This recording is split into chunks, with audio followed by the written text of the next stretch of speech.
La mujer que ves en pantalla tenía una fascinación muy perturbadora. Disfrutaba de ver documentales de criminalística, no como una simple espectadora, sino fantaseando ser protagonista de los peores casos. Poco a poco su fantasía, su adicción creció tanto que resultó en una horrible tragedia.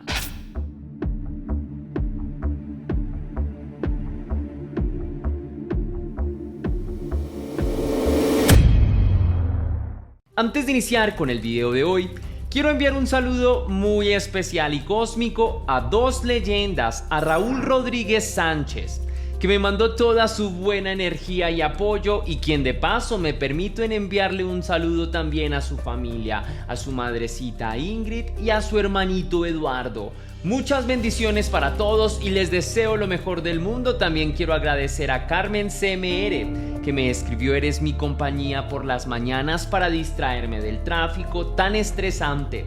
Tus narraciones me ayudan a olvidar el caos con ese acento tuyo y la peculiar forma de describir las historias que haces que veamos a las víctimas con mucho respeto. Un abrazo que viaja desde México para Colombia. Gracias a ti, Carmen, por este bello comentario. Gracias por elegirme en tus mañanas, por distraerte conmigo. Quédate mucho tiempo, eso me enorgullece bastante. Te envío un enorme beso y deseo que tengas un hermoso día. Ahora sí, la pregunta del día de hoy es: ¿cuál creador de True Crime te gusta más cómo desarrolla los casos? Déjame tu respuesta en la caja de comentarios.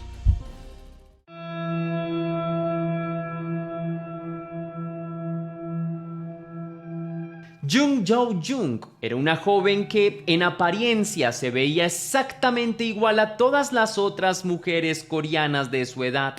No destacaba ante la vasta masa de personas que habitan Corea del Sur. Incluso de entre las personas que las conocían, nadie habría pensado que era una persona tan diferente. En primer lugar, Jung se diferenciaba del resto de los habitantes de Corea del Sur en su manera de concebir la vida. Corea es uno de los países cuyas exigencias para sus habitantes son más altas. Desde la más tierna infancia, niños y adolescentes deben prepararse para sus pruebas universitarias y para luego ocupar un cargo profesional y aportar a la sociedad coreana. Jung, por su parte, había cumplido con una parte del proceso. Se había preparado durante toda su juventud para los retos que más tarde habría de tener en la vida adulta, pero todo esto lo había hecho sin demasiada convicción. Por esa razón, una vez Jung terminó sus estudios secundarios y presentó las pruebas estatales que todos los estudiantes coreanos deben presentar y en las que, dicho sea de paso, no obtuvo buenas calificaciones, decidió no asumir un rol en la sociedad. A partir de ese momento, Jung se aisló por completo de la civilización. En 2018, cuando decidió no ser profesional, se fue a vivir con su abuelo en una casa en la que solo vivían ellos dos. Durante esta época, Jung apenas salía de su casa, no tenía amigos, nada, prácticamente solo con su abuelo. Era una persona introvertida y solitaria, y prácticamente la única persona con la que socializaba era su familiar. Pero incluso aquel hombre no sabía qué pasaba por la mente de su nieta y qué era lo que hacía durante sus largas horas de encierro.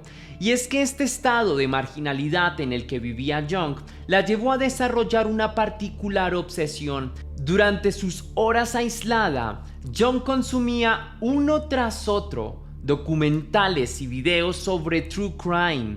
En un principio, esta particular obsesión no era más que un gusto inocente para pasar las largas horas de soledad y aislamiento.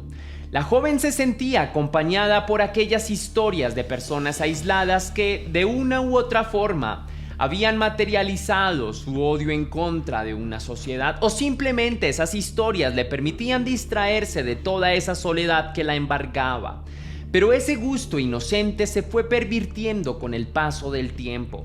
Las historias de asesinatos pasaron a ocupar un lugar central en las preocupaciones de Jung. Ya no solo le interesaban como una manera de conocer el mal que había en el mundo, ni la forma en la que operaban los asesinos a lo largo y ancho del vasto mundo. El interés de Jung por el True Crime había empezado a volcarse hacia una vertiente imprevista. Si la mayoría de personas lo consumen para entender cómo opera la mente de un asesino o incluso para evitar cómo caer en una situación de este tipo, Jung se había empezado a obsesionar por la idea misma de la muerte y el asesinato, pero no de la muerte con un interés filosófico. Jung había empezado a desarrollar una curiosidad insana por el asesinato. Incluso ahora veía aquellos videos y su mente fantaseaba con cometer alguno y convertirse en la asesina perfecta.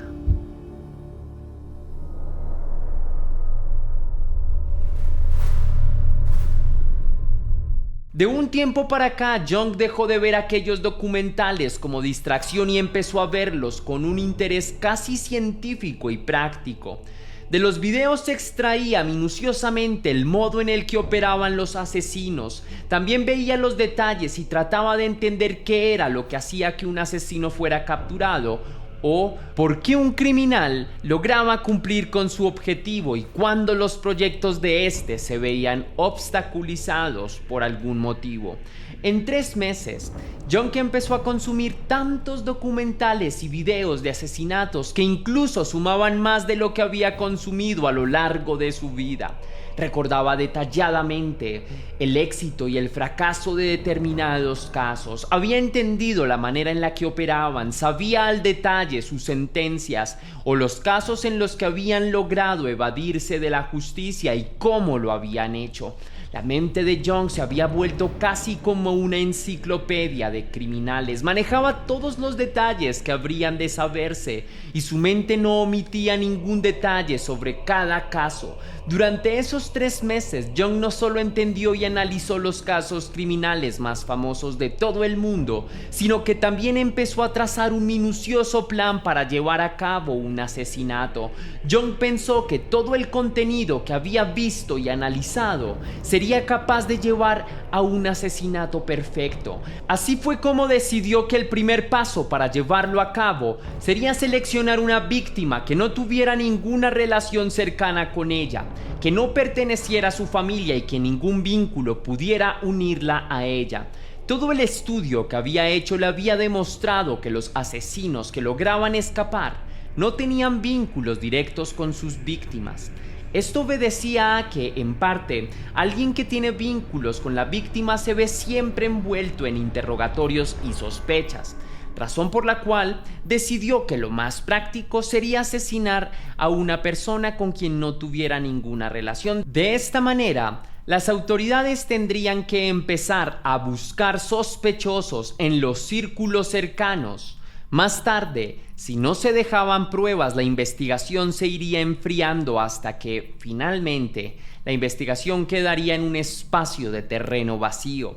Poco a poco, Jung empezó a evaluar bajo qué mecanismos podría conseguir a una persona para asesinar y que no supiera mayores problemas. Jung era una persona delgada, no podría simplemente abordar a alguien por la calle y asesinarla. Primero por su condición física y segundo porque este no era un crimen en absoluto refinado y que de asesinar a alguien por la calle podría ser captada por una cámara o vista por alguien que fuera pasando por la calle. Razón por la que descartó esta idea. En cambio, Jung identificó que una buena forma de conseguir una víctima era por medio de plataformas digitales. Después de hacer un minucioso estudio, Jung identificó una plataforma para contratar profesores por medio de la cual podía encontrar a su víctima perfecta. Le daba la ventaja de que los profesores tenían que completar sus perfiles con datos reales, mientras que ella se podía hacer pasar por cualquier persona. Y así lo hizo.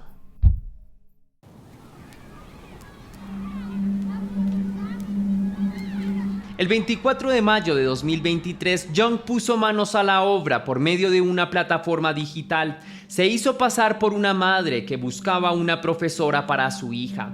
Aquel día se puso en contacto con cerca de 50 personas. El perfil de la víctima es que fuera una mujer de mediana edad, de preferencia que accediera a dictar las clases en un lugar aislado o en el propio hogar de la víctima. Era crucial que fuera una persona delgada y no muy alta. Durante todos los perfiles de profesores que o bien buscaban ingresos extras o que por medio de esas clases se sostenían, Jung encontró una mujer de 26 años que accedía a dictar las clases en su hogar, una casa ubicada en una ciudad al suroriente de Busan. Jung y aquella mujer de 26 años acordaron una cita en la vivienda de la mujer. El 26 de mayo de 2023 quedó acordada la cita para que Jung se encontrara con su futura víctima.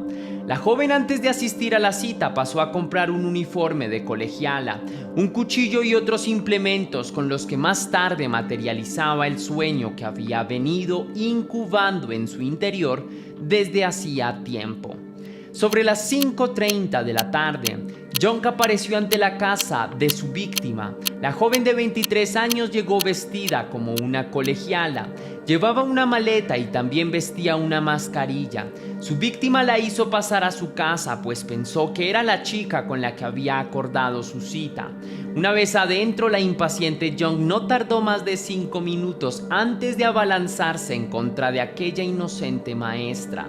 Dentro de su maleta, Jung sacó un cuchillo y arremetió en contra de la profesora. La apuñaló en reiteradas oportunidades hasta que acabó con la vida de la mujer. Alguien podría pensar que debía ser evidente que aquella mujer no se vería como una niña ni aunque utilizara un uniforme de colegio. No obstante, un policía que más tarde estuvo involucrado en el caso dijo de Jung que era una mujer con facciones juveniles y que además era muy bajita, por lo tanto era sencillo confundirla con una adolescente. Luego de haber asesinado a su víctima, Jung se cambió, puesto que el uniforme que había comprado se llenó de sangre. Luego fue a buscar algo que ponerse en el guardarropa de su víctima y de allí tomó prendas que luego se puso. Después de esto salió del hogar de la víctima, en una tienda compró varias bolsas de basura negra y luego un objeto con el que luego cortaría los miembros de la profesora. Después volvió a su casa, tomó una maleta y finalmente volvió a la escena del crimen. Una vez de vuelta en la escena del crimen, es decir, en la casa de la profesora, tomó el cuerpo de su víctima, lo llevó a la bañera y una vez allí empezó a desmembrarla. Luego de ello tomó cada parte del cuerpo de la profesora, las metió en las bolsas de basura y luego estas las metió en las maletas. Después de esto volvió a cambiarse de ropa, tomó varios objetos personales de su víctima, incluidos su celular, las llaves de la casa y su identificación. Luego limpió toda la escena del crimen y salió de la escena cargada de maletas y bolsas negras. Luego se dirigió a su casa. Posteriormente, en las horas de la noche, la mujer se comunicó con un taxi que llegó hasta la puerta de su casa, tomó solo las maletas que contenían partes del cuerpo de la profesora y la subió. Cuando se subió al taxi le dijo al hombre que se dirigía a las cercanías del río Nato. Desde el primer momento el taxista se dio cuenta que la actitud de aquella mujer era demasiado extraña, así como su propio destino. Al llegar a las cercanías del río Nato, una vez allí, el taxista se ofreció a ayudar a la mujer a bajar sus maletas. Y allí vio que el peso de estas era inusual y además vio que de estas brotaba sangre.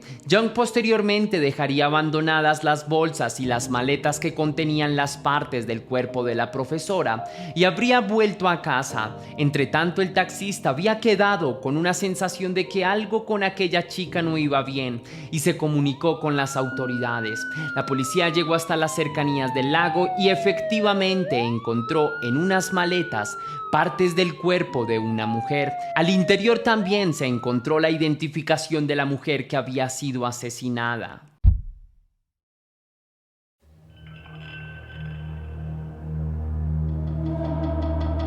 Al día siguiente, es decir, el 27 de mayo de 2023, las autoridades se dirigieron hasta la vivienda de Jung y la pusieron bajo arresto. La policía llegó hasta el lugar gracias a la información brindada por el taxista que la había transportado el día anterior, pues recordaba muy bien todos los detalles que había tenido con aquella chica misteriosa. Posteriormente, Jung fue llevada a prisión y se empezaron los interrogatorios de rutina. En primera instancia, Jung trató de defenderse. Dijo que cuando había llegado a la casa de la víctima, se había encontrado cara a cara con el asesino y que éste había amenazado con quitarle la vida si no le ayudaba a deshacerse del cuerpo sin vida de la mujer que allí vivía. Jung dijo que al no tener más alternativa y ante el miedo de ser asesinada, aceptó sin oponer demasiada resistencia.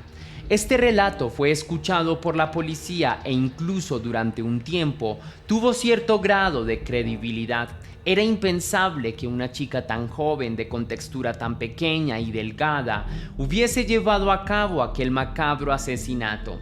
Sin embargo, la labor de las autoridades también pasaba por validar si efectivamente este testimonio era verídico. Días más tarde accedieron a las cámaras de vigilancia de la casa de la víctima y corroboraron que el día del asesinato, la única persona que había entrado en la casa había sido Young. Naturalmente, esto dejó muy mal parada a la joven, quien trataba por todos sus medios de evadir su culpabilidad en el asesinato. Cuando se vio demasiado presionada por los interrogatorios, confesó que había asesinado a aquella profesora como un acto de defensa personal. Mencionó que la mujer había tratado de agredirla y que ella, al tratar de defenderse, la había asesinado involuntariamente. Debido a la anterior versión que la mujer había entregado, las autoridades empezaron con un inmediato ejercicio de comprobación y rápidamente también fue descartada. Era imposible que la mujer hubiera descuartizado un cuerpo luego de haber asesinado a alguien accidentalmente.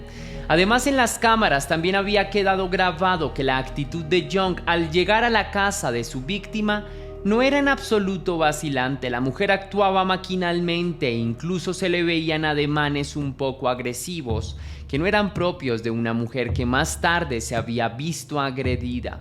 Young, presionada por su familia, finalmente decidió contarles a las autoridades qué había sucedido realmente esa noche. Además, por esa época, las autoridades ya habían logrado acceder a la computadora de Young y habían encontrado evidencias del plan de asesinato en su historial de búsqueda.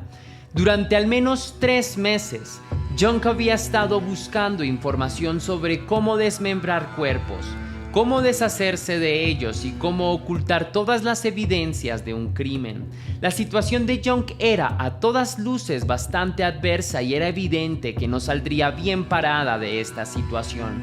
Lo que más desconcertó a las autoridades y a los policías que la interrogaron y que estuvieron presentes en la confesión del crimen no fue realmente la meticulosidad o la precisión con la cual Young narró todos los pormenores del asesinato y cómo había estado planeándolo durante largos meses. Lo que dejó atónitas a todas las personas fue el móvil del asesinato. Young no se movía en lo absoluto por una especie de odio visceral hacia otras personas. No cometió el asesinato como una especie de represalia ante la sociedad a consecuencia de su aislamiento, incluso ante el hecho de no tener ningún amigo o compañero. La razón por la cual Young cometió este macabro crimen fue simplemente porque quería saber qué se sentía matar y por qué quería llevar a cabo un crimen tan perfecto como los que siempre idealizó. Por eso se dedicó a ver documentales de True Crime todo el tiempo. Días más tarde, Young apareció ante los medios de comunicación para pedir perdón a los familiares de la víctima y a toda la sociedad coreana por haber cometido este macabro crimen. Meses más tarde, a Young se le practicarían pruebas psicológicas, las cuales arrojaron como resultado un alto índice de sociopatía en la joven. A día de hoy, Young sigue esperando una sentencia por los crímenes que cometió. Por su parte, el abuelo de la joven es una de las personas que más ha lamentado los hechos y se ha culpabilizado a sí mismo por no estar pendiente de su nieta y por haberle permitido aislarse tanto de la sociedad y de la propia familia.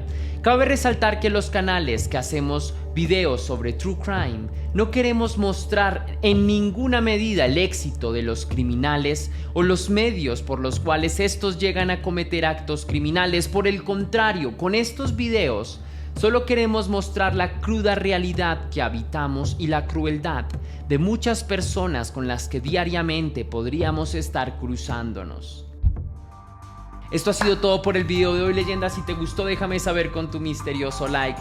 Si quieres y si puedes hacer una pequeña donación para la producción de Test Misterios, estaré enormemente agradecido. Lo puedes hacer de 2 maneras distintas. La primera, con el botón de super gracias que se ubica allí abajo, justo al lado del botón compartir. o también vía PayPal, ya que tienes el link en la descripción y en el comentario fijado. Si lo haces de cualquiera de estas dos maneras, recibirás un agradecimiento personalizado y un saludo de mi parte para un próximo video. Sin más que añadir por hoy, mi querida leyenda, recuerda que las dudas te acompañan, que somos misterio, que tú y yo nos vemos en el próximo caso.